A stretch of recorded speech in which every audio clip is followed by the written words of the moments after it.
Welcome to the Q Podcast. Q is about conversation. If we're really concerned about ending poverty, we've got to be more concerned about creating justice. Our cultural products as Christians need to both defy and resonate with the culture. And God's doing amazing things. His church is expanding, his church is growing. It's not what's the purpose of my life, it's what is the purpose that's been assigned. Stay curious, think well, advance good. This is Q.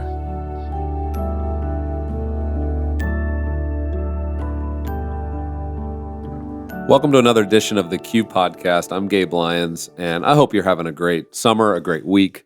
And today we're just going to continue into what we like to do here at Q, and that is to stir up good thinking, good conversation, good learning by hearing the stories of people. Sometimes our talks are just straight up talks. You're learning a lot of content. You're hearing an expert on a subject. And then other talks, like what you're about to hear, are stories of tragedy, stories of loss, stories of overcoming, of courage, of bravery in the face of enormous circumstances. And they're inspiring talks and inspiring people because all of us walk through pain. All of us go through unintended consequences of decisions that we've made. All of us are affected by the decisions of others and don't always feel like we're in control or put ourselves in the situation we're in. And yet we're called to respond. We're called to still lead. We're called to keep putting one foot in front of the other. Well, today, you're going to hear a talk, and more than a talk, you're going to hear a story from Michael Chitwood, somebody who we've known for several years. He's an incredible leader, but I never knew this part of his story. I never understood where his great leadership came from. He's a man who just has a heart for the poor. He has a heart to serve those who are underprivileged, under-resourced, and I've always been amazed at how creatively he came up with a concept to actually do that.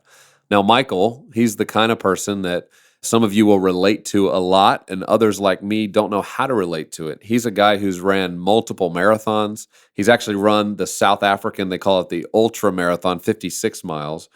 And he's also done 7 full Ironman triathlons. So if you're an athlete, if you're somebody into sports, if you're into endurance, then Michael Chitwood is somebody you can just respect from those basic stats. But I think for our purpose today, you're going to hear a story about how he realized that from the pain in his own story, God was actually calling him to something more that was going to utilize his passions, his love for endurance, athleticism, and combine it all in a way that he could help people in the world. So no matter where you're at, I hope you're encouraged. I hope you're inspired when you hear how one man was confronted with tragedy and how he turned that towards something that's not only honoring God, but it's literally changing the world. He's currently the executive director of World Vision's church engagement team, and he's the founder of Team World Vision, the Run, Walk, Ride fundraising program that they use. But you're going to actually hear the origination of how that ever came to be. So let's just listen in, sit back, and enjoy this story.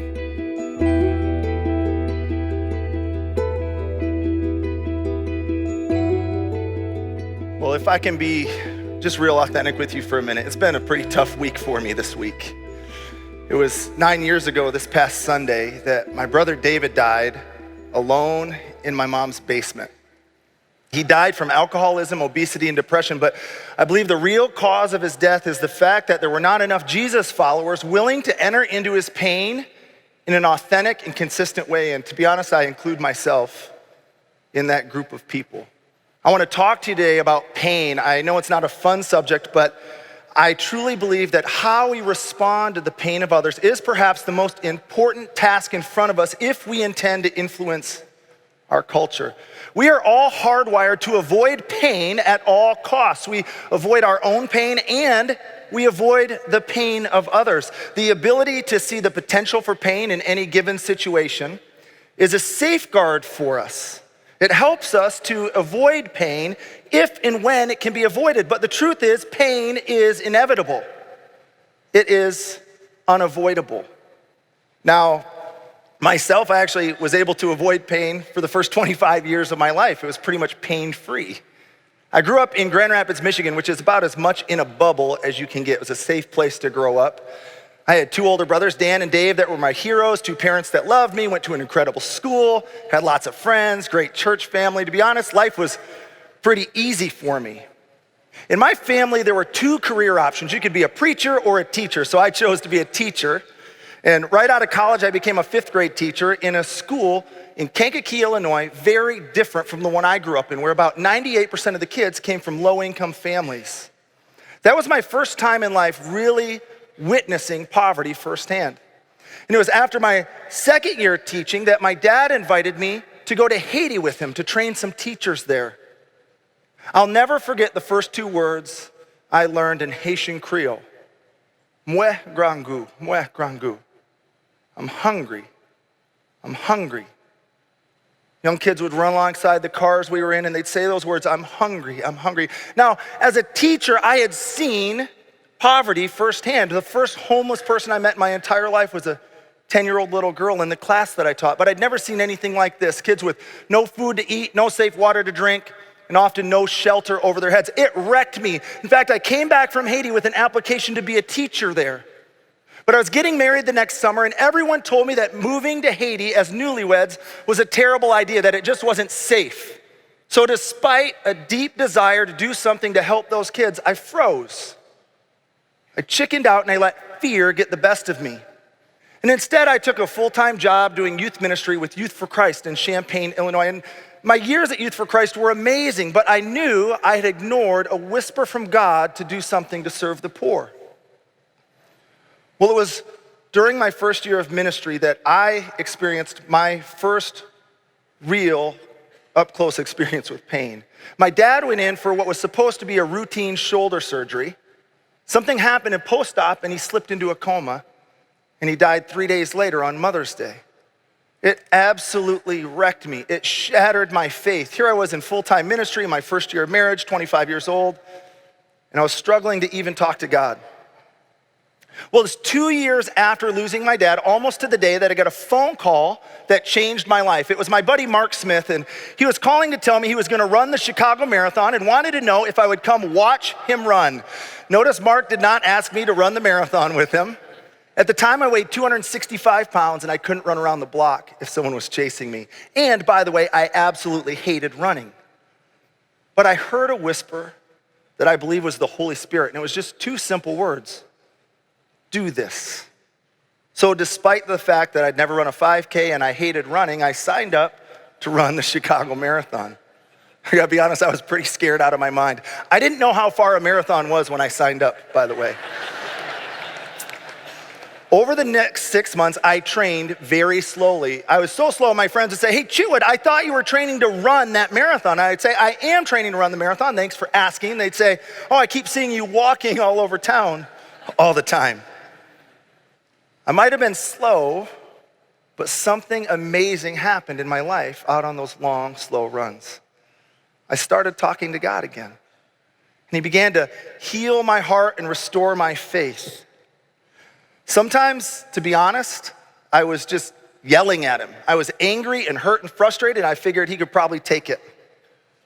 Sometimes I would just pull over the side of the road and start weeping. And sometimes I was just listening. And then on October 5th, 2003, I towed the starting line of my first race ever, the Chicago Marathon. I remember clear as day walking to the starting line. I could not believe how many people were there. 1 million spectators packed into downtown Chicago, all the streets shut down, music blasting, and 35,000 people lining up to run 26.2 miles.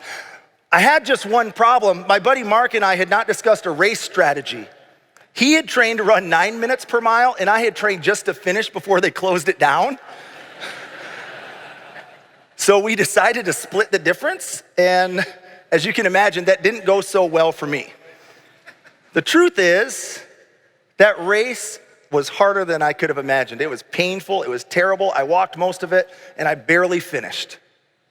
But it absolutely changed my life, physically, spiritually, and emotionally. And I decided that day I would do a race like that every year for the rest of my life. So when I heard about the Ironman triathlon, I knew I had to do it. If you don't know what the Ironman is, it's a 2.4 mile open water swim followed by 112 miles on a bike. And then if you can still stand up, you tie up your shoes and you run a marathon. When I signed up, I didn't own a bike and I didn't know how to swim. I know. But I had seen what fear can do to you. Fear kept me from moving to Haiti. Fear almost made me quit training for my first marathon. In fact, I've come to believe that almost every amazing thing that God has for us in this life is on the other side of fear, and you have to step through fear to get to it. Well, one day I was alone on a 5-hour bike ride training in the cornfields of East Central Illinois when I had what I can only describe as a conversation with God. And it went something like this: hey, Michael, you could do these races and help those kids like the ones you met in Haiti. And my mind started racing, and I remembered seeing all these charities at these races, but I couldn't remember seeing a single charity that was raising money to fight issues of global poverty. And I knew immediately that this was what God was calling me to do. Not just to raise money myself, but that I would get to invite thousands of others to join me. And through the grace of God, I found myself meeting with some leaders from World Vision and sharing this vision that God had given me. And after about 4 months and sharing with them this, what I would try to pass off as a proposal for this idea, they gave me a shot. And I became the first Team World Vision staff person. That first year, we had just 100 runners take on the Chicago Marathon. But since starting Team World Vision, we've helped 40,000 people cross finish lines and raised $40 million so that children and communities in Africa can have clean water.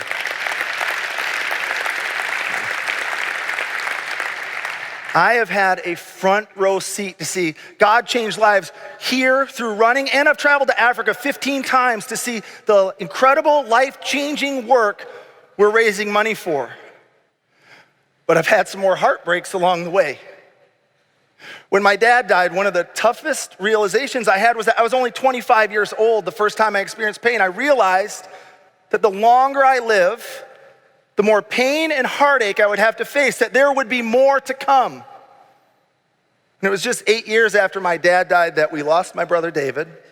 Now, David had already been battling alcoholism and obesity, but the loss of my dad just beat him down until he ended up spending most of his days alone in my mom's basement, where alcoholism, depression, and his battle with weight finally took his life. He was 37 years old when he died. He left behind a wife and 4 young kids. And then just as I was catching my breath and getting back up on my feet, we lost my brother Dan. No real explanation. He went upstairs to get ready for his daughter's 8th grade basketball game, and he never came down. Dan was a pastor, he was a father. He also left behind a wife and 4 young kids. And as if losing my dad wasn't enough, losing 2 of her 3 sons absolutely broke my mom's heart, and it literally crushed my spirit. A few months after Dan died, I came across a Bible verse that has completely rocked my worldview.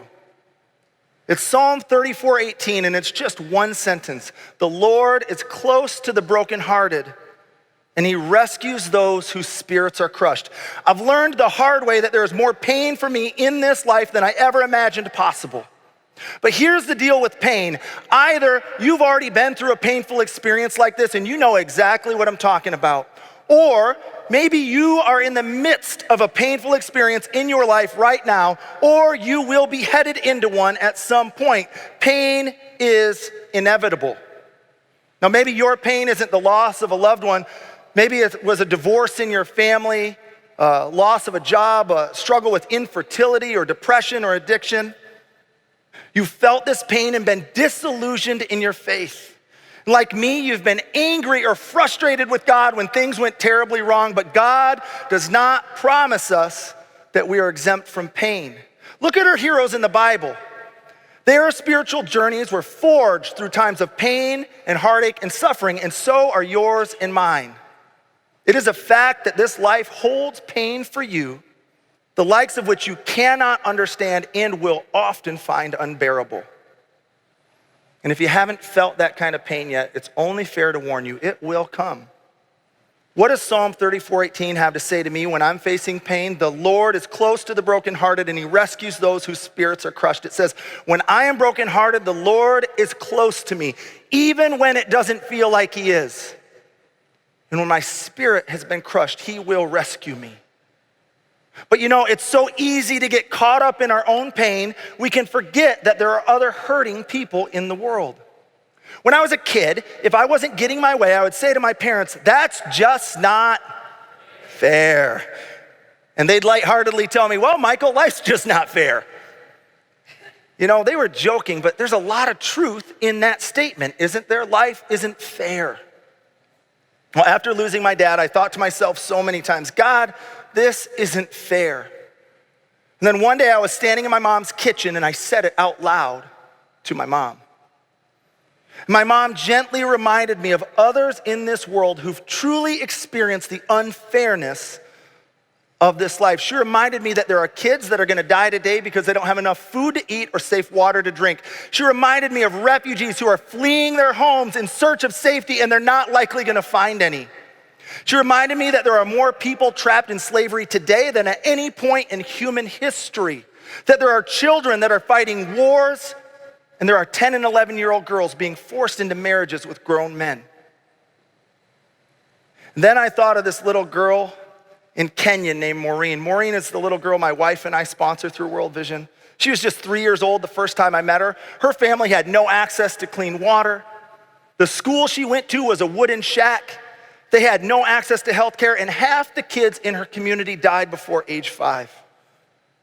Maureen has fears and worries and pain, the likes of which I'll never have to know. Yes, I've faced more pain in my life than I ever imagined possible, but I've also seen others living in conditions that are unspeakable. What does Psalm 34:18 say to them? The Lord is close to the brokenhearted and he rescues those whose spirits are crushed. It says, when others are brokenhearted, the Lord is close to them, even when it doesn't feel like he is. And when their spirits are crushed, he can rescue them. A couple of years before my dad died, Dan gave him a journal called A Father's Legacy. And on one of the last pages, my dad answered this epic question. What is the spiritual legacy you want to leave for others? Here's his response, written on his way home from an amputee camp in Sierra Leone, Africa, where victims of the Civil War were being fitted with makeshift prosthetic limbs made out of old truck tires and pipes. Several pages in this book were written on my Sierra Leone trip. This is my last one on the way home.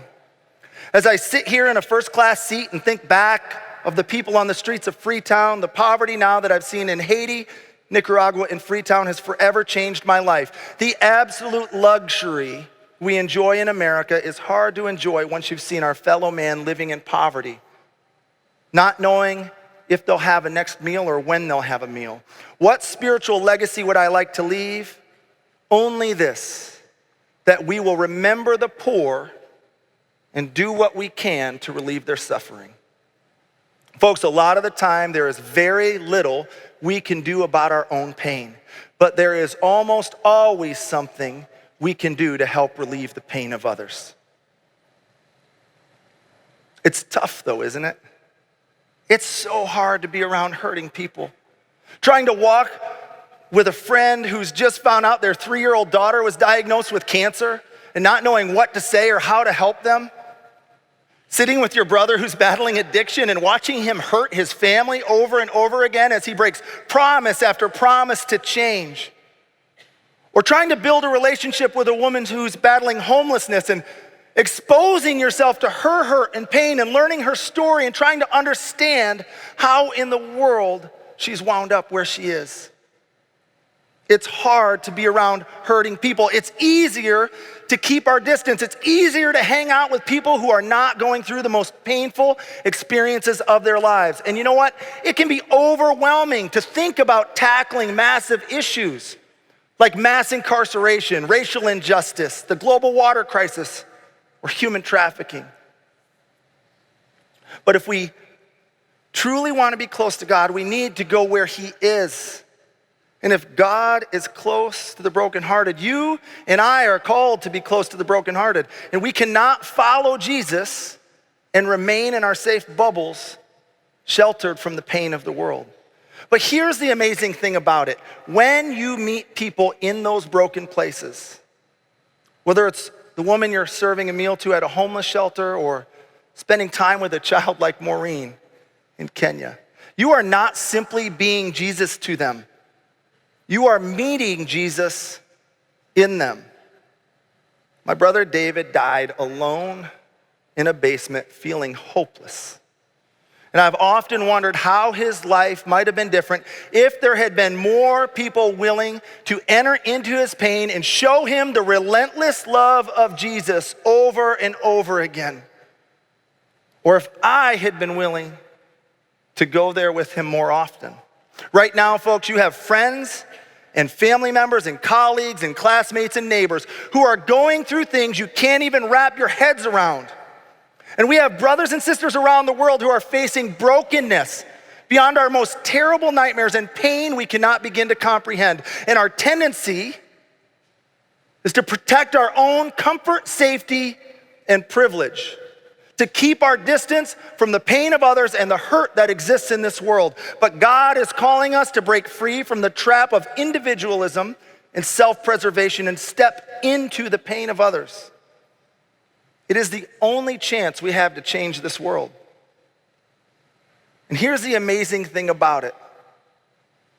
How you respond to the pain of others may change the life of one person, or God could give you a vision that will end up changing the lives of millions of people.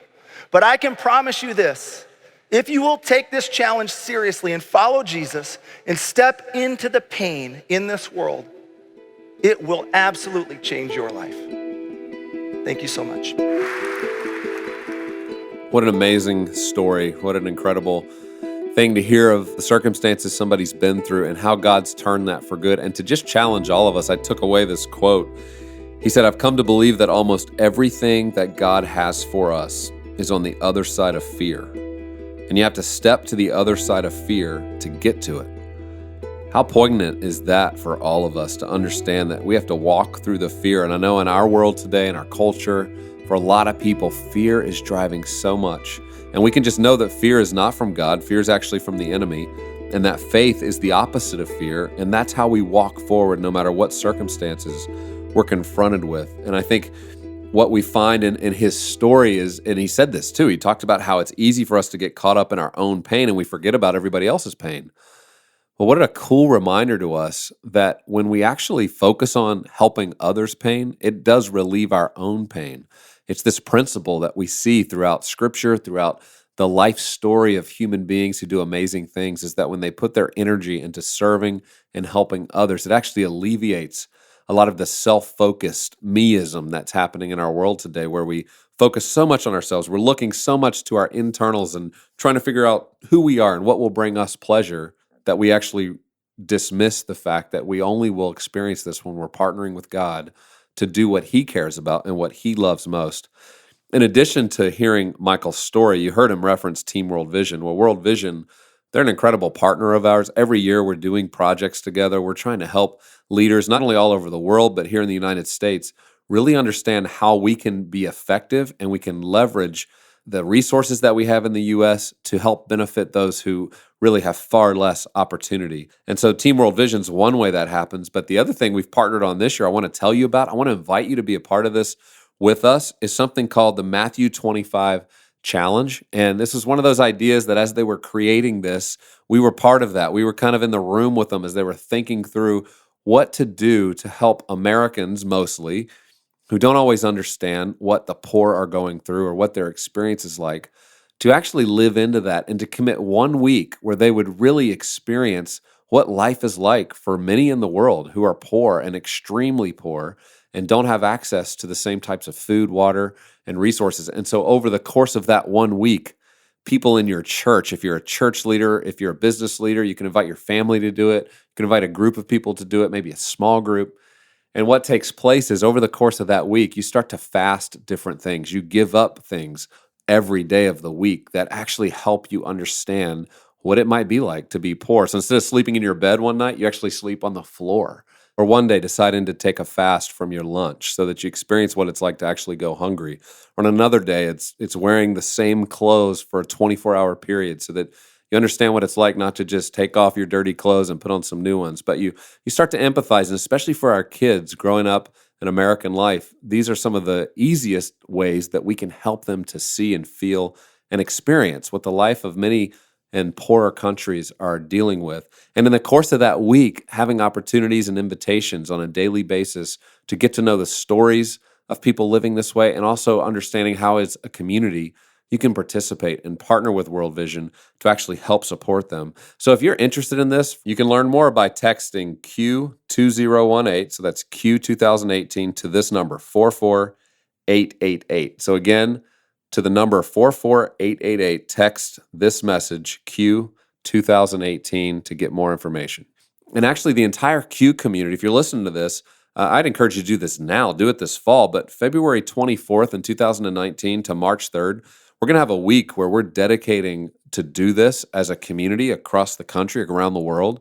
And so I hope you'll be a part of that. And I hope today that Michael Chitwood's story was one that inspired you and encouraged you to keep pursuing past your fears. Don't let those hold you up from what God's called you to go after and to do. And also understand that the pain and loss that you might be going through right now in your life, and you might feel like the world's ending, you might feel like you don't have a great purpose, that likely what's happening is God is just beginning to stir and renew and do something in your life that He has incredible plans for, not only to bless you, but to bless others. So let's walk in that truth. Let's declare that today. Until next week, let's continue to stay curious, think well, and advance good right where God's called us.